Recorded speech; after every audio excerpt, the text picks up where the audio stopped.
Hi, hello.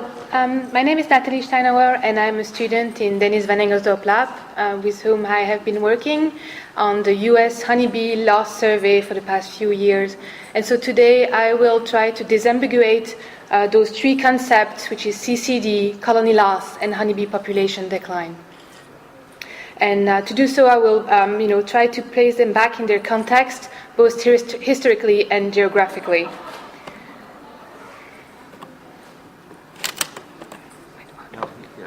Okay. All right. So here are a few news clips that I found on internet, just looking at articles that tackle honeybee health issues. And if you are a bee researcher, you will undoubtedly have someone in your entourage that are going to not fail to send you a couple of those a month. And they can go either way. They can always be we are at the brink of apocalypse, or this is all a big conspiration. And more recently, we have found some, better paper that try to have a more moderate approach. But it's very, very rare to find an article that do not mix up those concepts of CCD, loss, and decline.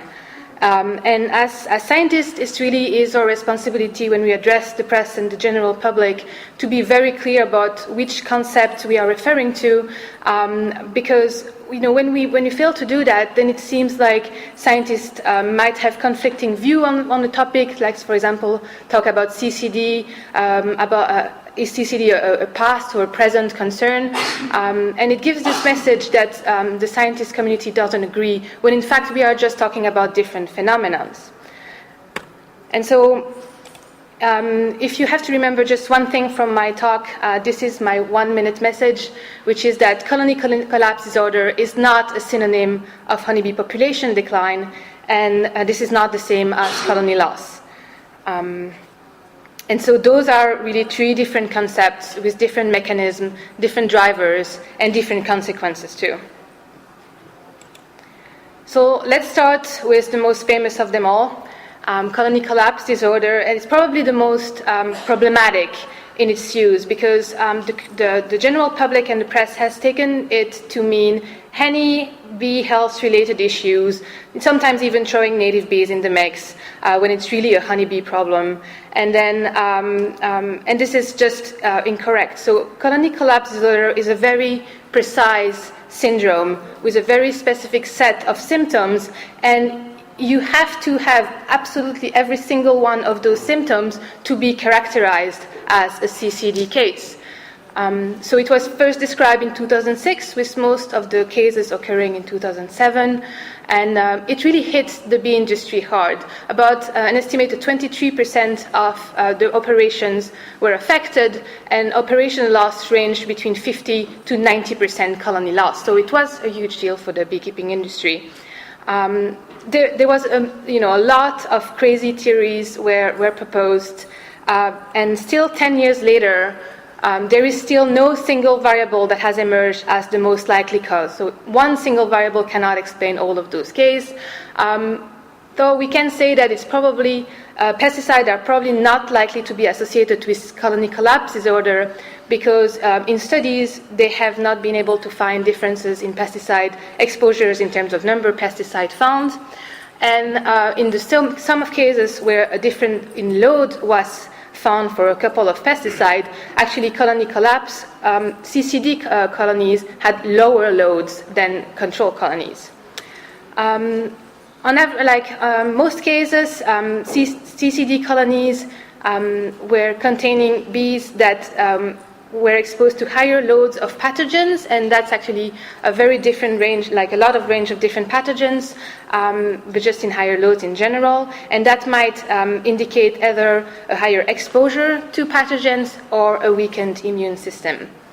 So research is still ongoing, and I just wanted to point this new paper that is currently in review, where they have examined, compared autopsies on bees and compared tissue pathologies, and it seems to indicate some sort of water regulation trouble in bees associated with CCD colonies. So what is the current situation? Well, it's actually very difficult to tell because with CCD use outside of its true context, we have beekeepers that are still self-reporting CCD.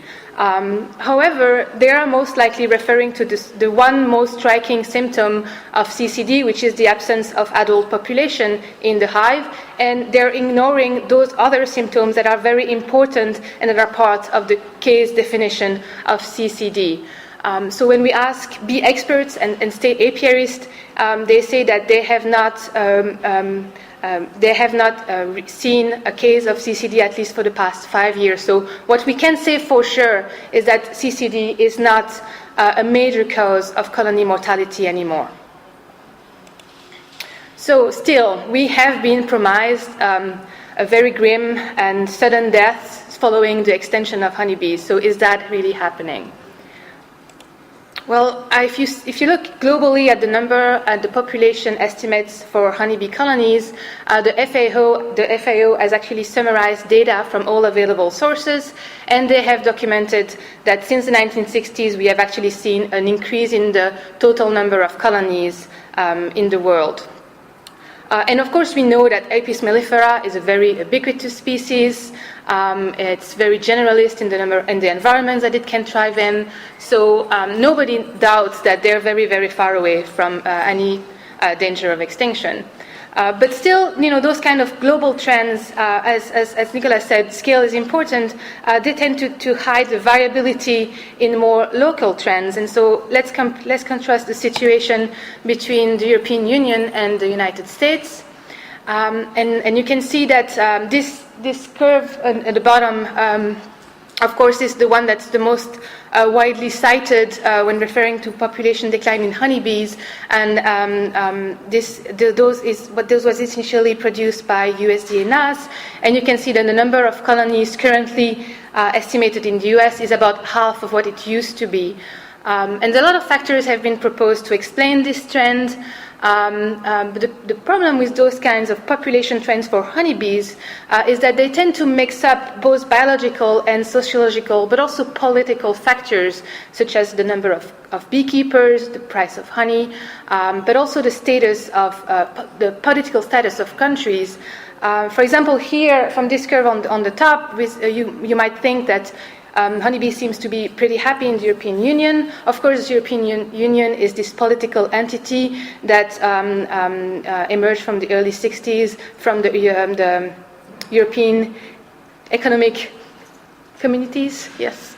And since then it has grown. There has been a lot of members that have added to it. We sometimes have lost a couple of members too.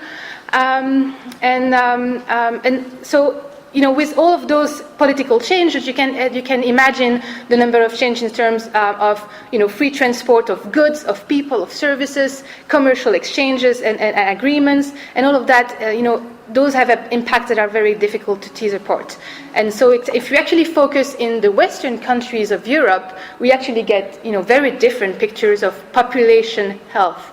So, which one is the most meaningful is hard to tell. Another illustration of the limitation of looking at population trend for honeybees again is that sometimes very important biological factors do not register at all in terms of population trend. So let's look at the two most major biological factors that have impacted the US colonies since the 1960s, and that's going to be the introduction of varroa mite and CCD, and you can see that they don't even register as a blip on the radar. And that is because honeybee colonies are heavily managed. And so beekeepers have this ability to be able to boost the reproductive rates of their colonies. They can make splits, which is basically artificial swarms. And so they can recover from high losses. And in fact, we know from our management survey when we ask beekeepers that beekeepers will anticipate high winter losses and they will split their colonies in advance so that the total size of their operation remain constant because they have contracts where they need to fill in a certain amount of colonies for pollination, so they need to maintain those number of colonies. So that makes honeybees very different from any other native bees because they are so managed, and that means that beekeepers can recover high losses. So I want to go back to this graph and point out that this largest dip in the colony drop is actually due to President Reagan. And that's because under his presidency, the USDA was got a reduced funding for the survey, and when a couple of years later they initiated the survey again, it came back with a change in methodology where they only counted apiaries with more than 5 colonies. So you can see how that can also impact those kind of trends. So we know that CCD is this very precise condition that is rarely seen or not at all seen anymore. We know that population trends are not the best picture of honeybee health. So now there is this consensus that if one is interested in honeybee health, one really needs to look at mortality rates over a specific period of time. And this answers the question, how fast are the colony failing? How fast do they need to be replaced? And so in the United States, the Bee-Informed Partnership has been documenting losses, mortality rates of colonies for the past 10 years, first focusing on winter loss and more recently on summer and annual losses as well. And we don't have past estimates, so it is really hard to determine what is the normal level of mortality. So we ask beekeepers, what do you consider acceptable in your practice and for your own experience? And what we find is that, and that's the level in grays, whatever, if you're looking at winter or annual loss, we are far above what the beekeepers themselves consider acceptable. And this is where we think lies the real danger when looking at honeybee health problem, is that with high level of recurring high level of losses, beekeepers have to keep splitting their colonies and just not only is that at high cost for them, but it also adds this extra stress on those colonies of honeybees on which we rely heavily for pollination purposes. So I want to finish by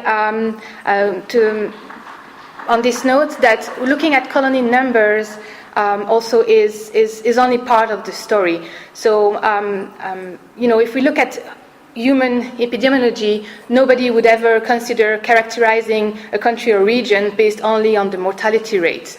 So, and if you ever open the honeybee colonies, you know that your experience is very different if you open a thriving colony or not. So this is why long-term monitoring projects are very important to continue to document those qualitative aspects of honeybee colony health that simply colony numbers do not get to. And so those kinds of programs, such as the USDA APHIS National Honeybee Disease Surveys, are very important for that and need to be encouraged and continues. Thank you.